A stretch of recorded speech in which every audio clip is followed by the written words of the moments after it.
మేము రైల్వే స్టేషన్కి వెళ్ళేటప్పటికే ట్రైన్ వెళ్ళిపోయింది.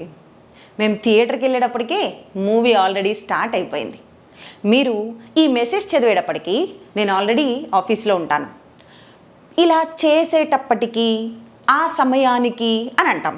ఓకే, వెళ్ళేటప్పటికి ఆ సమయానికి, చూసేటప్పటికి, ఇలా ఆ సమయానికి ఆ టైంకి అనాలంటే ఇంగ్లీష్లో సింపుల్ అండి, బై ద టైమ్.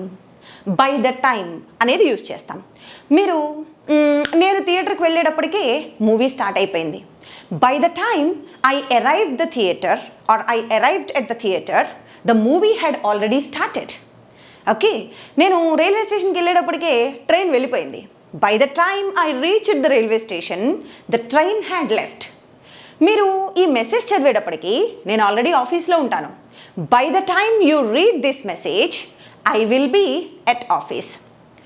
ఇప్పుడు మీకోసం ఒక తెలుగు సెంటెన్స్ ఇస్తాను, దాన్ని ఇంగ్లీష్లో బై ద టైమ్ యూజ్ చేసి ట్రై చేస్తారా? పోలీస్ అక్కడికి వచ్చేటప్పటికి థీఫ్ పారిపోయాడు. Try this sentence in English. And one more thing, we have online classes. Evening 7:30 batch start చేస్తున్నాము.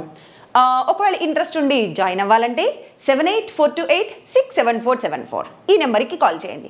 లేదండి మేము మా కంఫర్టబుల్ టైంలో రికార్డెడ్ వీడియోస్ చూస్తూ ఇంగ్లీష్ నేర్చుకోవాలి అని అంటే మన ప్రజ్ఞా స్పోకెన్ ఇంగ్లీష్ యాప్లో ఆల్ ఇన్ వన్ ఇంగ్లీష్ అనే ఒక కోర్స్ ఉంది. దాంట్లో 400+ వీడియోస్ ఉన్నాయి.